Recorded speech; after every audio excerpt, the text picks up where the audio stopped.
Assalamualaikum warahmatullahi wabarakatuh.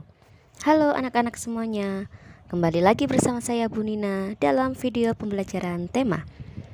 Di video kali ini kita akan belajar tema 4, subtema 1, pembelajaran 1, 2, dan 3, kelas 4. Perhatikan lingkungan tempat tinggalmu. Apakah kamu tinggal di pegunungan, di dataran rendah, ataukah di wilayah pantai? Bagaimana jenis tumbuhan yang terdapat di sana? Pekerjaan apa yang ada di sana? Untuk memahami, ayo kita pelajari. Tempat hidup tanaman teh. Teh merupakan minuman yang banyak dikonsumsi oleh masyarakat di berbagai belahan dunia. Di Indonesia, tanaman teh tumbuh subur di wilayah pegunungan yang berudara sejuk. Teh merupakan salah satu tanaman yang tumbuh di daerah dengan ketinggian antara 200 sampai dengan 2000 meter di atas permukaan laut. Tanaman teh dapat tumbuh dengan baik di daerah dengan suhu antara 14 derajat sampai 25 derajat Celcius, yang cukup mendapat curah hujan karena tanaman teh tidak tahan terhadap kekeringan. Curah hujan sangat dibutuhkan untuk menjaga perakaran tanaman teh. Di Indonesia, perkebunan teh tersebar di beberapa wilayah pegunungan di Pulau Jawa dan Sumatera. Kedua pulau tersebut sangat mendukung pertumbuhan teh karena tanahnya sangat subur. Beberapa daerah perkebunan teh di Pulau Jawa antara lain Ciwidey dan Bogor, Jawa Barat, Brebes dan Wonosobo, Jawa Tengah, dan Malang, Jawa Timur. Adapun perkebunan teh di Pulau Sumatera antara lain Simalungun, Sumatera Utara, dan Kerinci, Jambi. Pohon teh juga berfungsi untuk mencegah terjadinya erosi. Tanaman teh yang ditanam berjajar rapi dengan jarak 1 meter dapat menahan derasnya aliran air, sehingga tanah tidak terkikis terbawa air. Jadi, selain berfungsi sebagai bahan minuman, teh juga berfungsi untuk menjaga lingkungan. Baiklah, langsung saja kita bahas soalnya bersama-sama. Nomor 1, di mana tanaman teh dapat tumbuh dengan baik? The answer is, teh dapat tumbuh pada ketinggian antara 200 sampai 2000 meter di atas permukaan laut. Nomor 2, bagaimana caranya agar tanaman teh bisa bermanfaat menahan erosi? Jawabannya, tanaman teh yang ditanam berjajar rapi dengan jarak 1 meter menahan derasnya aliran air sehingga tanah tidak terkikis terbawa air. Number 3. Apa yang terjadi apabila tanaman teh terus-menerus dikonsumsi besar-besaran? Apabila tanaman teh dikonsumsi terus-menerus dan secara besar-besaran, maka akan terganggu kelestariannya. Number 4. Apa yang sebaiknya dilakukan oleh petani teh agar tumbuhan teh tetap bertahan? Yang perlu dilakukan petani teh agar teh tetap bertahan adalah dengan mengusahakan pengolahan tanah agar tetap subur, pengairan, dan menentukan jarak tanam yang tepat. Number 5. Apa yang dapat kamu lakukan agar tanah yang digunakan untuk menanam tetap subur, dirawat dan diberi pupuk, serta disiram secara teratur? Oke, langsung saja kita bahas ya untuk kolom-kolom yang ada di halaman 4 ini. Mengapa menjaga keseimbangan alam dan kelestarian sumber daya alam itu penting? Ya, ini ada banyak sekali anak-anak ya, yaitu untuk melakukan reboisasi atau penghijauan, tidak meninggalkan api saat meninggalkan hutan, penghijauan daerah aliran sungai, penggunaan BBM yang bijak, mendaur ulang sampah organik dan anorganik, menghindari teknik ladang berpindah, mencegah terjadinya pencemaran air, dan menanam pohon sebanyak-banyaknya. Nah, ini anak-anak, ini adalah gambar proses pembuatan teh. Untuk gambar yang pertama adalah perkebunan teh seperti ini. Kemudian petani memetik daun teh, lalu mengolah daun teh. Tehnya tadi diolah, kemudian tehnya tadi dikemas, pengemasan teh. Apa yang kamu ketahui tentang jenis pekerjaan di sekitarmu? Bandingkan temuanmu dengan informasi yang dimiliki temanmu. Tulislah hasilnya di dalam diagram Venn. Diagram Venn-mu harus memuat 2 jenis pekerjaan, daerah mereka bekerja, apa yang dikerjakan, hasil yang diperoleh, dan dampak dari pekerjaan mereka bagi masyarakat dan pekerja. Nah, ini kita isi anak-anak bersama-sama. Tarat! Ini adalah contohnya ya anak-anak. Di sini ada pekerjaan petani dan nelayan. Perbedaannya, yang petani menanam padi, menghasilkan padi, masyarakat mendapatkan beras. Sementara nelayan mencari ikan, menghasilkan ikan, masyarakat mendapatkan ikan. Dan untuk persamaan dari petani dan nelayan adalah mereka sama-sama mendapatkan penghasilan, yaitu uang. Oke, sekarang kalian baca sendiri anak-anak teks yang berjudul Taman Bermain yang Hilang di kitab halaman 67. Dan sekarang kalian bisa pause video ini. Pause video ini sekarang juga. Sudah? Jika sudah, mari kita bahas pertanyaannya bersama-sama ya. Nomor 1. Siapa yang tinggal di dalam hutan bakau? Jawabannya Kupi dan ayahnya. Nomor 2. Apa yang biasa dilakukan Kupi dengan ayahnya? Kupi dengan ayahnya biasanya ke pesisir pantai, berjalan pelan di gudukan pasir. Number 3. Mengapa Kupi sedih dan marah? Kupi sedih dan marah karena tidak bisa bertemu dengan teman-teman kecilnya lagi, serta karena manusia merusak hutan bakau. Nah, anak-anak, banyak sekali manfaat dari bakau. Nah, ini adalah manfaat dari bakau, yaitu untuk melindungi pantai dari erosi dan abrasi, menahan rembesan air laut ke darat, sebagai perangkap zat-zat pencemar dan limbah industri, menciptakan udara pesisir yang bersih dan segar, menjadi habitat alami berbagai biota darat dan laut, dan mengurangi dampak bencana akibat gelombang laut seperti badai dan gelombang pasang. Mengapa kita harus menjaga kelestarian tanam bakau? Karena tanaman bakau memiliki manfaat yang sangat banyak bagi kehidupan kita. Apa yang terjadi jika hutan bakau rusak? Jika hutan bakau rusak, maka keseimbangan alam akan terganggu. Bagaimana hutan bakau dapat menjaga keseimbangan alam? Hutan bakau akan menciptakan udara pesisir yang bersih dan melindungi pantai dari abrasi. Apa saranmu agar hutan bakau tetap lestari? Agar hutan bakau tetap lestari, kita harus menjaga kelestariannya. Hal tersebut bertujuan agar keseimbangan alam dan keselamatan manusia tetap terjaga.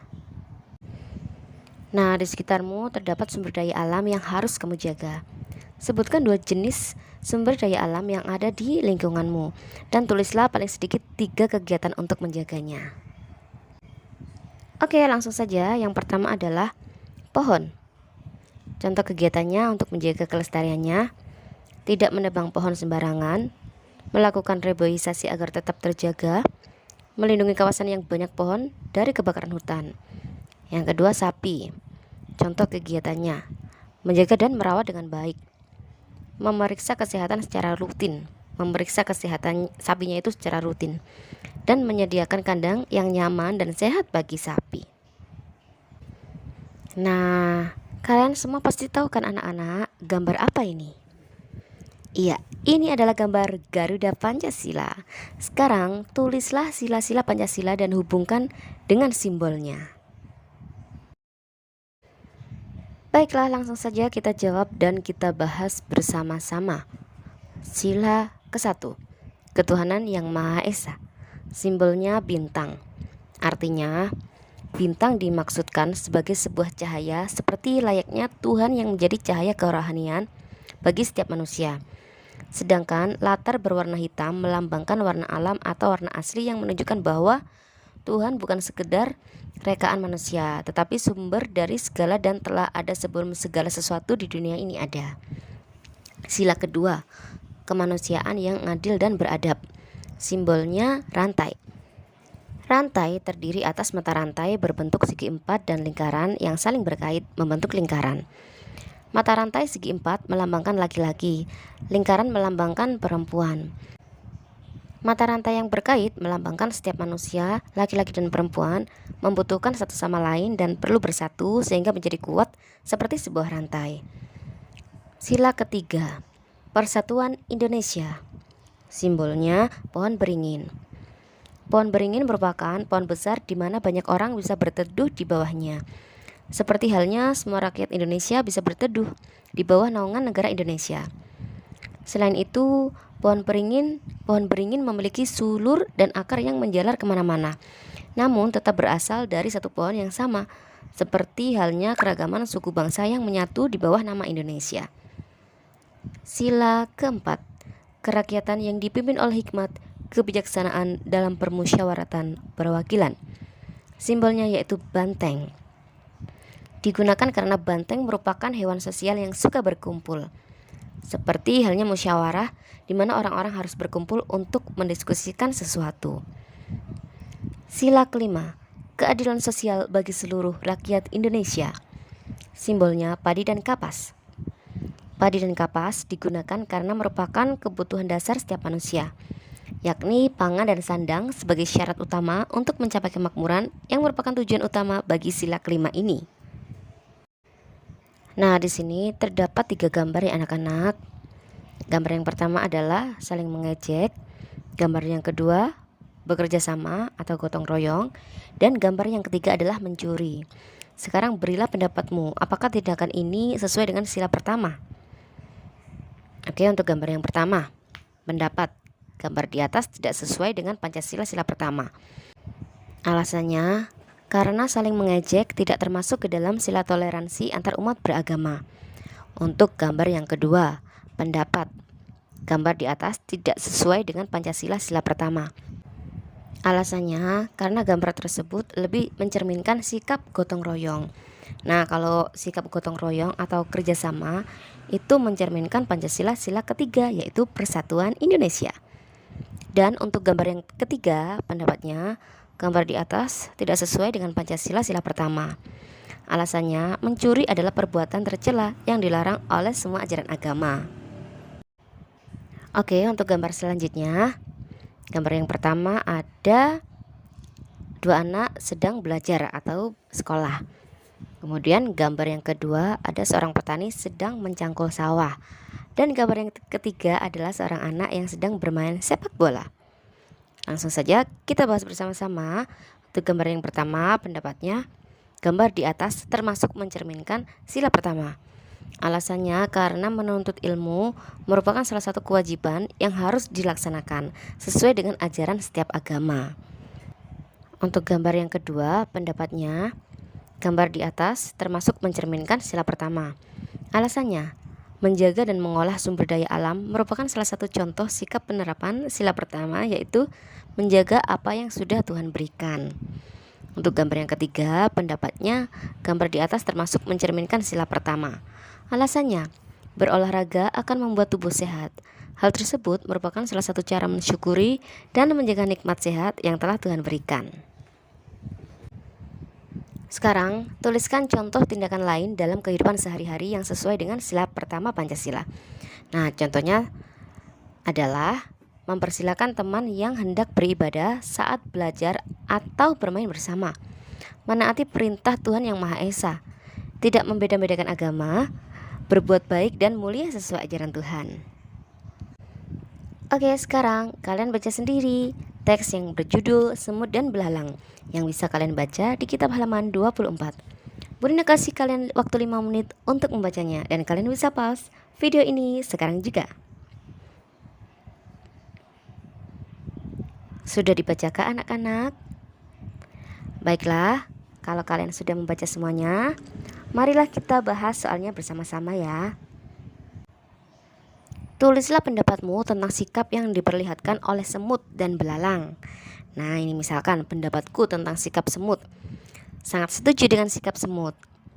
Semut memiliki sikap yang baik. Mereka bekerja keras mengumpulkan makanan untuk persiapan musim dingin dan mau membantu belalang yang kelaparan. Selanjutnya, pendapatku tentang sikap belalang. Tidak setuju dengan sikap belalang. Mereka pemalas sehingga kelaparan ketika musim dingin tiba. Kemudian sikap yang perlu aku contoh. Sikap yang perlu aku contoh yaitu sikap pekerja keras dan suka membantu seperti semut. Nah, sekarang pilihlah paling sedikit 2 sumber daya alam yang ada di sekitarmu. Rencanakan 3 kegiatan untuk menjaganya. Isilah tabel berikut. Nah, ini contohnya ya anak-anak. Yang pertama, sumber daya alam ada sungai. Rencana kegiatannya, tidak membuang sampah ke dalam sungai, menanam banyak pohon, dan melakukan penghijauan. Alat yang dibutuhkan, keranjang sampah cangkul. Kemudian yang kedua, sumber daya alam air sumur. Rencana kegiatannya, tidak membuang sampah ke dalam sumur, membersihkan sumur, dan menghemat penggunaan air bersih. Alat yang dibutuhkan ada keranjang sampah dan alat-alat kebersihan. Dan ini adalah tugas yang harus kalian kerjakan. Pilihlah salah satu kegiatan yang memungkinkan bagi kamu untuk melakukannya. Tulislah laporanmu.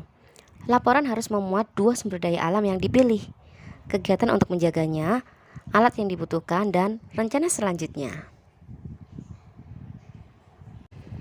Sampai di sini dulu pembelajaran kita di video kali ini. Semoga bermanfaat bagi kalian semua. Pesan Bu Nina, jangan lupa sholat 5 waktu dan lakukan kebaikan sebanyak mungkin. Bu Nina doakan semoga kalian sukses selalu. Terima kasih. Wassalamualaikum warahmatullahi wabarakatuh. 心がするよもっともっと